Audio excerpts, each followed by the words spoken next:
Mesdames, mademoiselles, messieurs, bienvenue à Metro News. Voici les principaux titres qui seront développés aujourd'hui.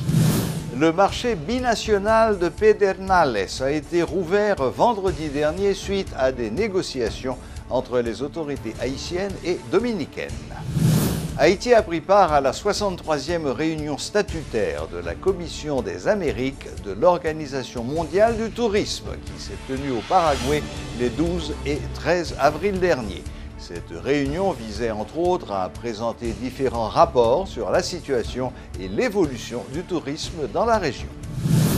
La Chambre de commerce et d'industrie haïtiano-taïwanaise a organisé sa première assemblée générale lundi. Cette nouvelle structure, fraîchement créée, a pour objectif de renforcer les relations commerciales entre les deux pays. Metro News vous est apporté par Haytrack, l'esprit bâtisseur, et Inoto SA, concessionnaire des véhicules Toyota. L'huile mobile, c'est qualité et performance qui fait partie de toute activité que nous entreprenons chaque jour dans la vie. Dans le développement de la société, quel que soit le domaine où évoluer, l'huile mobile toujours garantit bon fonctionnement moteur, tout appareil, à toute machine. Il ne peut jamais la guerre en route. Et ses partenaires à 100%. L'huile mobile pour moteur, dirait plus longtemps. Chaque continent, chaque pays, chaque route est différente. Derrière chaque virage, une nouvelle aventure vous attend. Toutes les routes nécessitent une attention particulière. C'est pourquoi, achetez votre Toyota chez un distributeur officiel. Vous obtenez un véhicule fabriqué spécifiquement pour votre pays. Un service après-vente spécialisé. And genuine spare parts that will make your investment and vehicle perform to the maximum.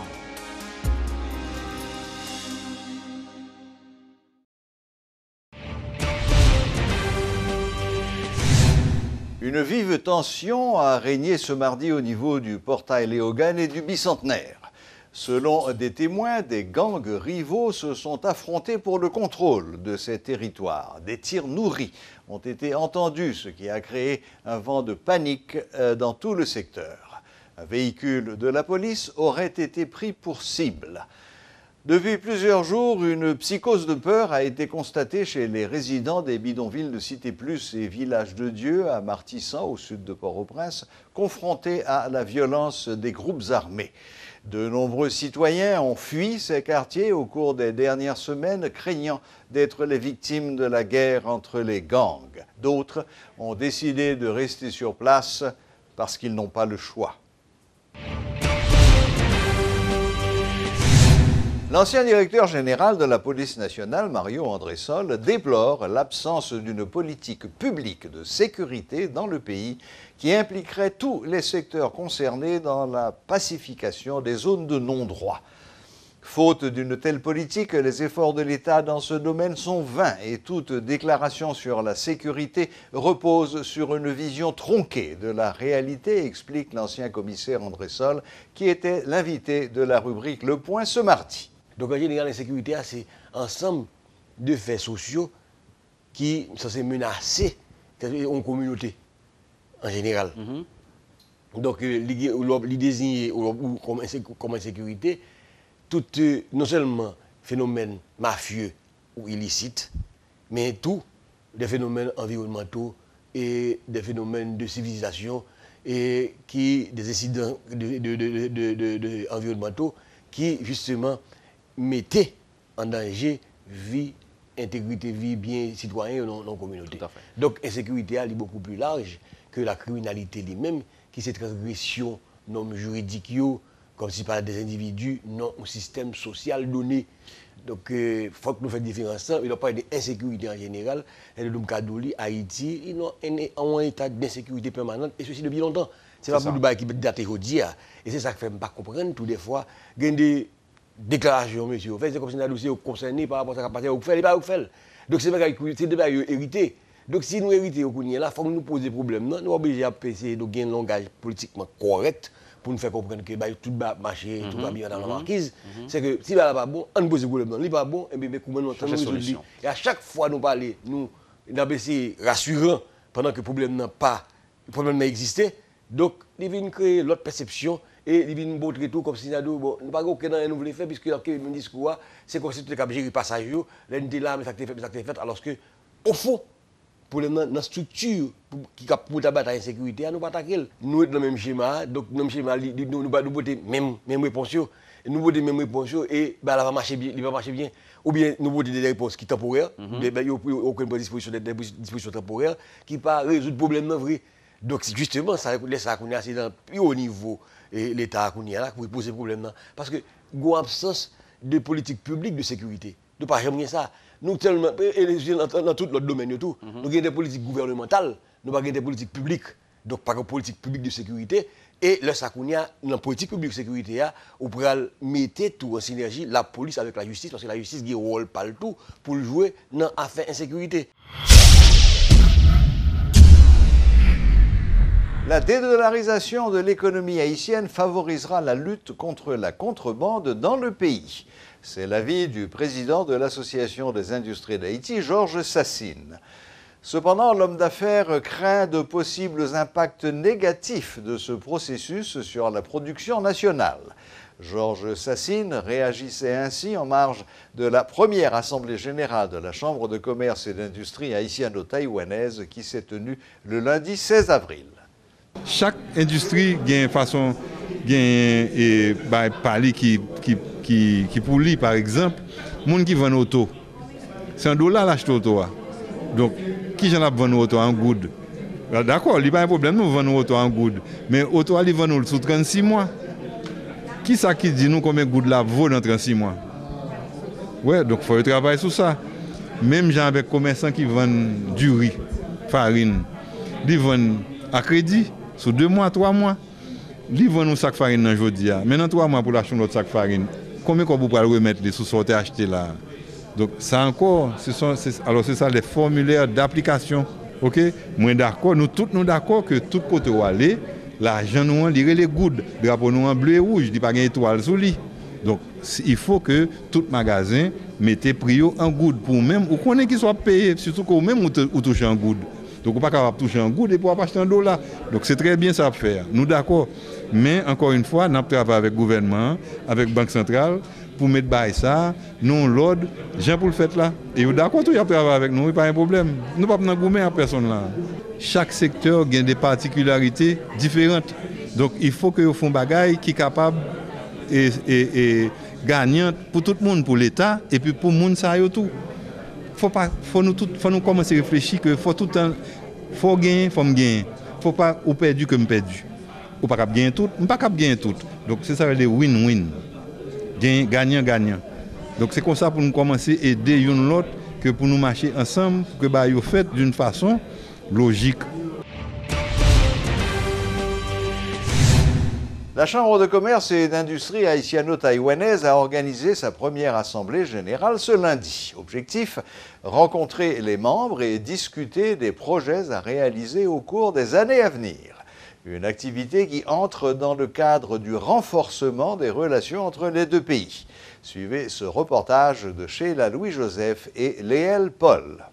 Le renforcement des relations bilatérales entre Haïti et Taïwan était au menu des discussions lors de cette première assemblée générale de la Chambre de commerce et d'industrie haïtiano-taïwanaise.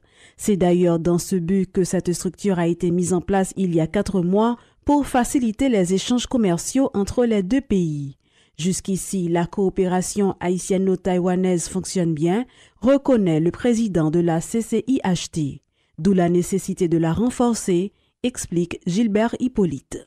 C'est une chambre qui est là pour promouvoir les investissements et le commerce et l'industrie entre les deux pays.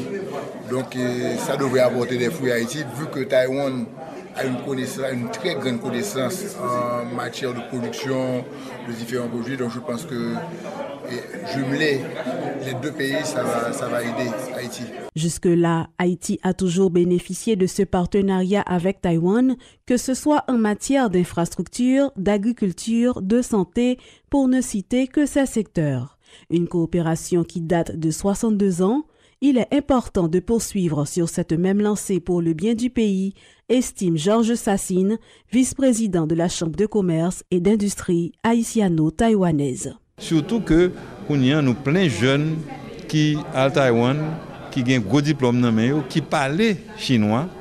Donc c'est un avantage que lié pour nous. Et Taïwan, c'est un pays qui a en pile de ressources, qui est capable d'aider nous dans toute bagaille. Il faut que nous-mêmes nous jouions intelligemment pour nous réfléchir pour le pays dans sa globalité, pour que nous joignions le maximum de ça Taïwan capable de nous comme pays.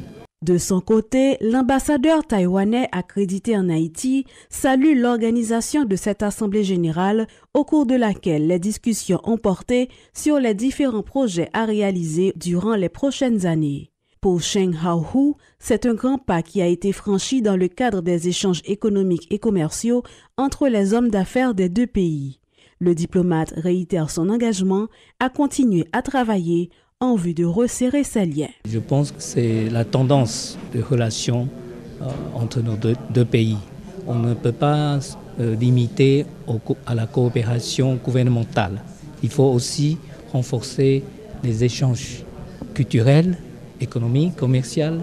Et ça, la Chambre CCIHT qui joue un rôle très important pour la promotion des relations économiques et commerciales. Et dans le cadre de cette coopération, une délégation d'investisseurs taïwanais sera en Haïti pour une visite de prospection du 27 au 31 mai prochain.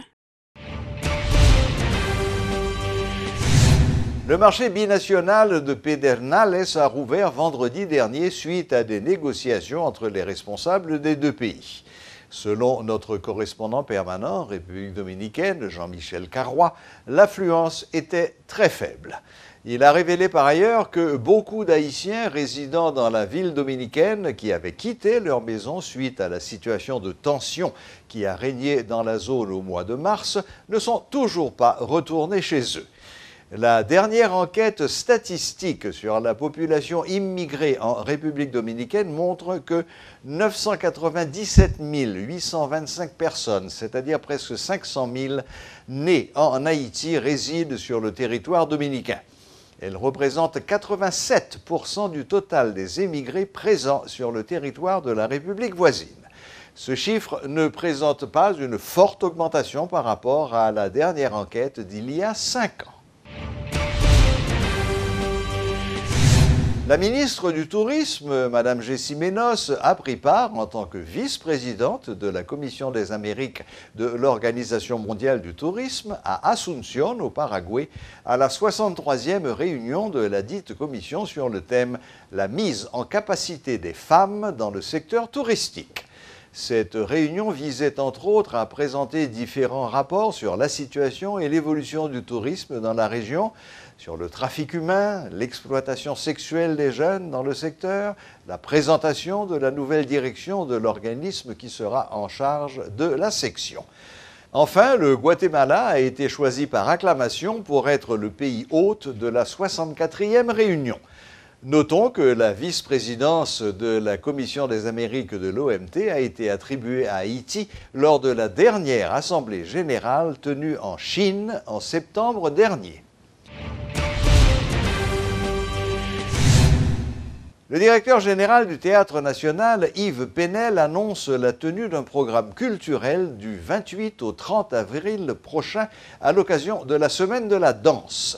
Expositions artisanales, causeries, mise en scène, autant d'activités qui seront organisées à cette occasion. Un événement qui verra aussi la participation de jeunes danseurs issus de quartiers populaires comme Cité Soleil ou Village de Dieu. Faire la promotion des jeunes talents haïtiens est l'un des objectifs principaux de cette activité artistique, selon M. Penel.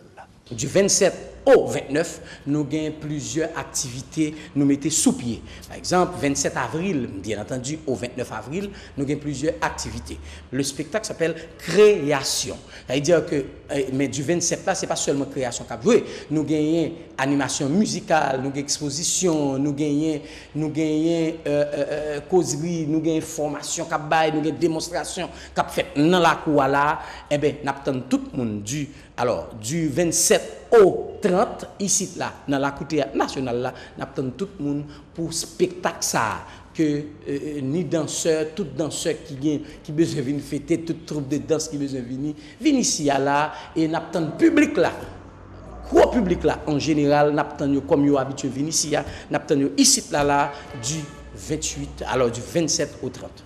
La World Vision International Haiti a présenté officiellement M. Jean Belloni Murat, de son nom d'artiste Bello, comme son nouvel ambassadeur de bonne volonté.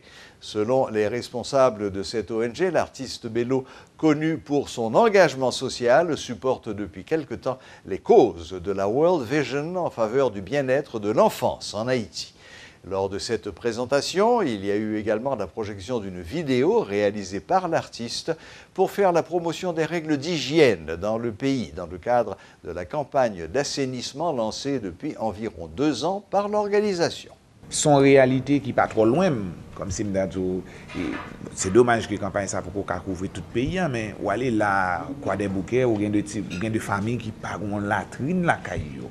Et c'est pas quoi son bagage que nous-mêmes tout nous ignorer, et c'est peut-être un bagage que nous pas jamais réfléchi pour comment nous capables approcher ça, et que World Vision vient avec opportunité à moi-même moi profiter pour comme si mettre support pam la donne pour faire que ça arrive plus loin, pour nous conscientiser le plus de monde. Et bon, l'école, l'église, c'est canal qui est beaucoup plus facile pour réunir le monde, comme c'est le travail ça fait dans l'école, il fait dans l'église, et il fait à travers un groupe de jeunes, et comme si j'ai mentionné leader communautaire, que ce soit pasteur, ou gang, monde qui gagne influence sur le monde. Même gens, c'est ça que fait aujourd'hui, nous inviter la presse, parce que nous connaissons que pour voir la presse capable de toucher le plus de monde, nous pas seulement là pour nous faire publicité pour campagne là, c'est pas ça l'objectif là, et nous là pour nous communiquer sur lui, mais nous là surtout pour nous utiliser moyens ça que nous avons à disposition pour nous essayer de toucher le plus de monde par rapport à la campagne là. Voilà, la boucle est bouclée. Merci de votre fidélité et à la prochaine, même heure, même chaîne.